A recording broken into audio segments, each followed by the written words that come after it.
여러분, 저를 아시나요? 사람들은 저를 기생 라합이라고 부릅니다. 제 이름 앞에는 항상 수치스러운 수식어가 따라다니죠. 하지만 그 사실을 아십니까? 여러분이 읽는 마태복음 1장 가장 거룩한 왕의 계보 속에 제 이름이 당당히 기록되어 있다는 것을요. 저는 죽음의 성 여리고의 가장 낮은 곳에서 몸을 팔아 연명하던 여자였습니다. 하지만 저는 그곳에서 여리고의 왕이 아닌 온 우주의 왕을 선택했습니다. 오늘 저는 여러분에게 묻고 싶습니다. 당신의 삶이 무너지는 성벽 같나요? 모든 것이 끝났다고 생각되는 그 순간이 사실은 하나님이 당신을 부르시는 가장 강력한 신호라는 것을 아십니까? 여리고는 견고했습니다. 하지만 그 안의 사람들은 떨고 있었죠. 저는 들었습니다. 이스라엘의 하나님이 홍해를 말리시고 왕들을 꺾으셨다는 소식을요. 성경은 이것을 샤마라고 합니다. 즉 단순히 귀로 듣는 것을 넘어 그 들은 내용에 반응하고 순종한다는 의미의 단어로 기록합니다. 세상 사람들은 소문을 정보로 듣고 두려워만 했지만 저는 그 소문을 통해 살아계신 신의 임재를 느꼈습니다. 상천하지에 그분 같은 신은 없다는 고백이 제 영혼 깊은 곳에서 터져나왔습니다. 여러분, 지금 당신의 귀에 들리는 하나님의 말씀에 어떻게 반응하고 계신가요? 단순히 지식으로 쌓고 있나요? 아니면 그 말씀 앞에 당신의 인생을 걸 준비가 되셨나요? 2명의 정탐꾼이 제 집으로 찾아왔을 때 저는 직감했습니다. 이것은 위기이자 유일한 기회라는 것을요. 저는 그들을 지붕 위 3대 속에 숨겼습니다. 만약 들켰다면 저는 즉시 처형당했을 것입니다. 하지만 저는 두려움보다 더 큰 신뢰를 가졌습니다. 이것이 바로 아만아먼입니다. 아멘의 어원이 되는 이 단어는 버티다, 확고히 신뢰하다는 뜻입니다. 저는 제 눈앞에 여리고 왕보다 보이지 않는 하늘의 왕을 더 확고하게 신뢰했습니다. 믿음은 안전할 때 하는 선택이 아닙니다. 가장 위험한 순간에 나를 지탱해줄 기둥을 바꾸는 것입니다. 여러분의 인생 기둥은 지금 어디에 박혀 있습니까? 정탐꾼들이 떠나며 제게 한 가지 약속을 했습니다. 창문에 붉은 줄을 매달라고 말이죠. 히브리어로 이 밧줄은 티크바라고 합니다.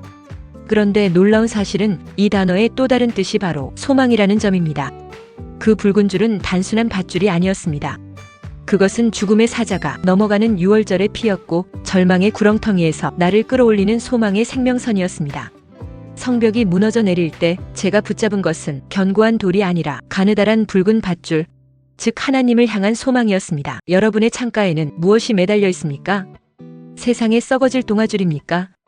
아니면 변하지 않는 하나님의 소망의 줄 티크바입니까? 이스라엘 백성들이 6일 동안 성을 돌고 7일째 되는 날 함성을 질렀습니다. 땅이 흔들리고 수천 년간 무너지지 않았던 여리고의 자부심이 흙먼지가 되어 사라졌습니다. 하지만 기적이 일어났습니다. 성벽 전체가 무너졌는데 붉은 줄이 매달린 제 집 구역만은 멀쩡히 서 있었습니다. 이것이 하나님의 헤세드, 즉 끊어지지 않는 언약적 사랑입니다. 저는 정탐꾼들에게 선대해달라고 부탁했고 하나님은 그 약속을 지키셨습니다. 세상의 모든 성벽은 언젠가 무너집니다. 당신이 의지하는 재물, 명예, 건강도 결국 무너질 것입니다. 오직 하나님의 사랑, 헤세드 안에 거하는 자만이 그 재앙의 날에 안전할 수 있습니다. 여리고가 멸망한 후 저는 이스라엘 공동체의 일원이 되었습니다. 사람들은 저를 볼 때마다 그 기생 라합이라고 속삭였을지도 모릅니다.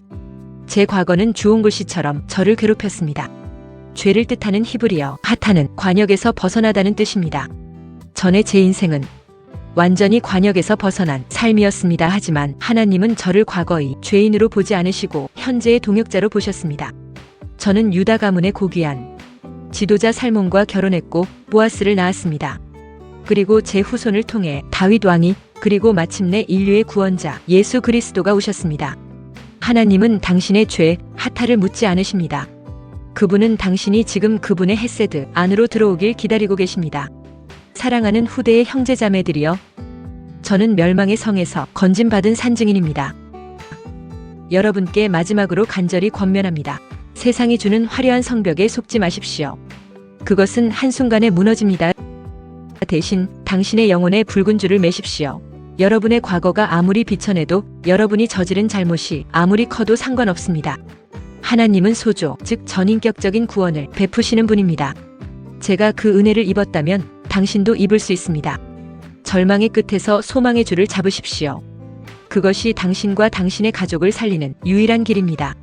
부족한 저의 이야기를 끝까지 들어주셔서 감사합니다. 이 영상이 누군가에게는 새로운 소망의 줄, 티크바가 되길 소망합니다. 영상이 도움이 되셨다면 구독과 좋아요, 그리고 소망이 필요한 소중한 분들에게 공유해 주시면 감사하겠습니다. 여러분의 작은 공유가 누군가의 무너지는 성벽을 멈추게 할 수 있습니다.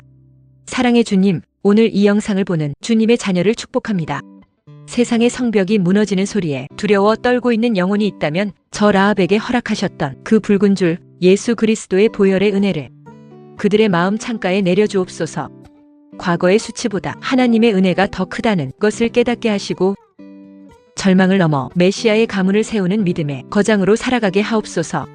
우리를 구원하신 예수 그리스도의 이름으로 기도드립니다. 아멘.